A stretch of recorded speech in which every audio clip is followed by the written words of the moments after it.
Hello! In today's video, study session tayo. Nandito ako nagre-review at may exam ako today.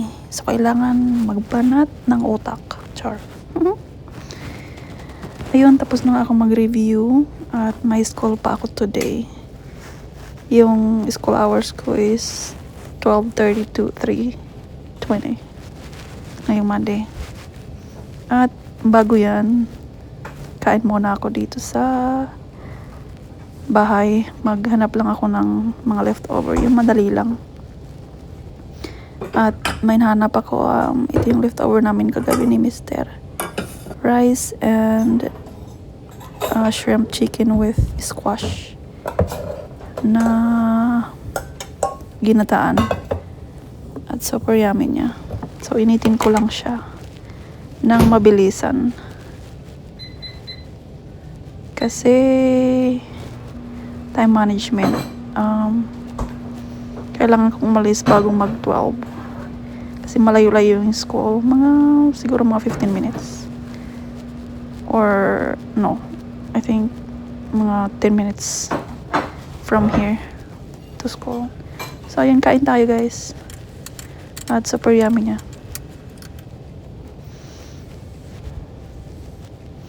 At nandito na nga ako sa Uber. Nag-book ako ng Uber kasi si father-in-law hindi siya available. At si husband ay nasa work na. At nandito na ako sa school. Medyo makulimlim ang mga panahon ngayon. Pero okay lang, hindi naman siya maulan. Medyo malamig lang. At nandito na nga ako sa room namin. Hinihintay na lang yung aking professor. Dito nga ako sa harap umupo. At ayun na nga guys, tapos na yung klase ko.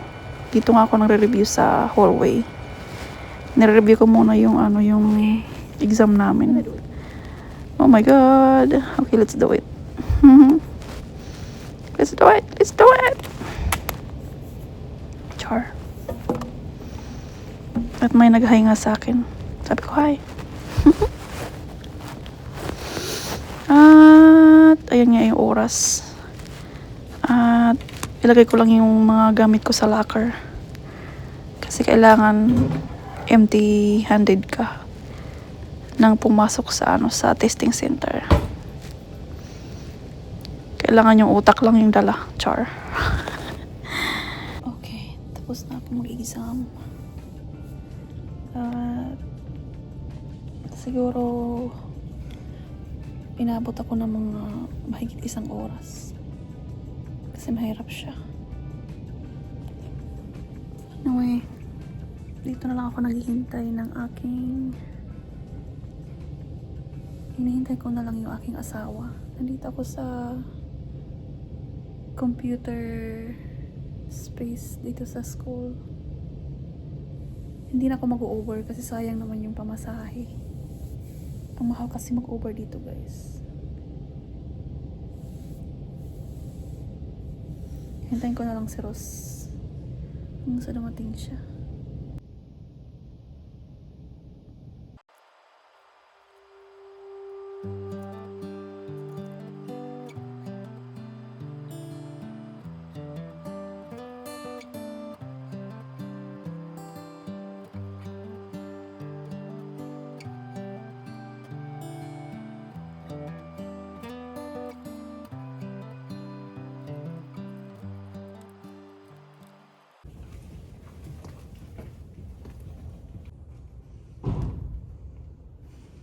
Daddy is there.